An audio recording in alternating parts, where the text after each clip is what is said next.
Bonjour et bienvenue sur cette nouvelle vidéo qui traitera de Saint-Pierre-des-Corps, l'origine de la ville et son histoire. Parlons d'abord de ses origines. En l'an 27 après Jésus-Christ, la cité Civitas Toronum, qui donnera après évidemment la ville de Tours, est créée. Et à l'est de Toronum, à l'emplacement actuel de Saint-Pierre-des-Corps, se trouvait seulement un ustrinum. L'ustrinum est une sorte de grand four dans lequel on brûle tous les cadavres à l'époque de l'Antiquité. Mais au fil du siècle, lorsque la christianisation s'est développée et était apparue sur le territoire de Toronum, on enterre les morts dans le sol de l'actuel Saint-Pierre-des-Corps à l'est de Tours et on remplace l'ustrinum. Au fur et à mesure du siècle, des maisons viennent s'y installer et le nom Sanctus Petrus Corporibus est apparu pour la première fois dans une charte du 9e siècle. Donc l'origine du nom Saint-Pierre-des-Corps vient des cadavres enterrés, les corps enterrés sous le sol de Saint-Pierre-des-Corps. Alors Saint-Pierre-des-Corps n'était pas une commune à part de Tours, c'était une paroisse appartenant à la ville de Tours, puisqu'en réalité les petites communes n'existaient pas sous l'Ancien Régime, surtout une commune qui comprenait au maximum 700 habitants comme celle de Saint-Pierre-des-Corps. C'est le 4 janvier 1792 que la petite commune maraîchère de Saint-Pierre-des-Corps naît, elle comporte alors 700 habitants.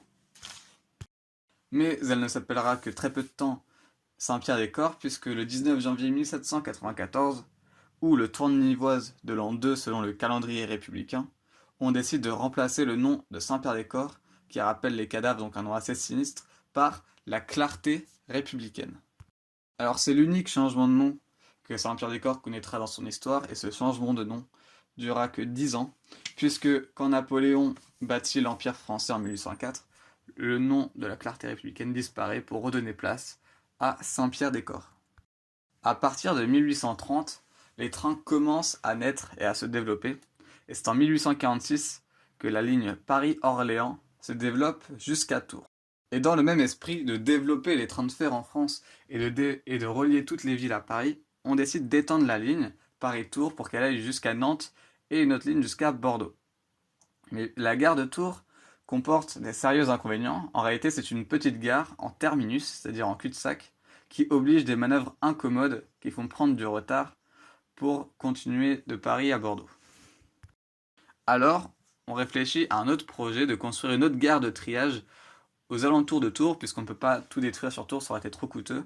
Et comme à Saint-Pierre-des-Corps, les terres coûtent très peu cher et qu'il y a de grands espaces maraîchers, on décide d'y construire la nouvelle gare. Elle est construite de 1855 à 56, c'est en 56 que la gare est achevée. C'est d'abord une gare de triage. Et elle connaîtra des extensions, et c'est en 1888 que Saint-Pierre-des-Corps deviendra aussi une gare de voyage. C'est avec ces nombreuses extensions que Saint-Pierre-des-Corps deviendra l'un des nœuds ferroviaires les plus importants de France, et la gare de Tours, elle, n'a qu'un intérêt régional. La gare de Saint-Pierre-des-Corps était aussi un lieu important de la Deuxième Guerre mondiale 39-45, puisque sous l'occupation allemande, qui a commencé le 22 juin 1940, le nœud ferroviaire de Saint-Pierre-des-Corps est très utilisé par les nazis. De 1941 à 1944, ce nœud stratégique de Saint-Pierre-des-Corps a souvent été bombardé par les avions anglais et américains. On décompte au total 24 bombardements faits sur l'espace de 3 ans seulement. Au final, 85% de la commune est détruite et de nombreux habitants périssent. Avec les reconstructions d'après-guerre et les 30 glorieuses, la population a drastiquement augmenté, de même que les emplois. Des nouveaux immeubles sont créés qui remplacent les terres maraîchères. Et c'est en 1980 qu'on atteindra le pic de la population à Saint-Pierre-des-Corps qui est de 18 000 habitants, alors qu'aujourd'hui on en décompte environ 15 000. C'est une ville qui abrite de nombreux travailleurs cheminots et d'ouvriers d'usines, ce qui se ressent politiquement puisque la ville est communiste depuis 1919. Elle aura connu au total 4 maires communistes différents depuis 1919. Premièrement Robespierre Hénault de 1919 à 1939, et Jean Bonin de 45 à 71, ensuite Jacques Vigier de 71 à 83, puis Marie-France Beaufils de 1983 à 2020.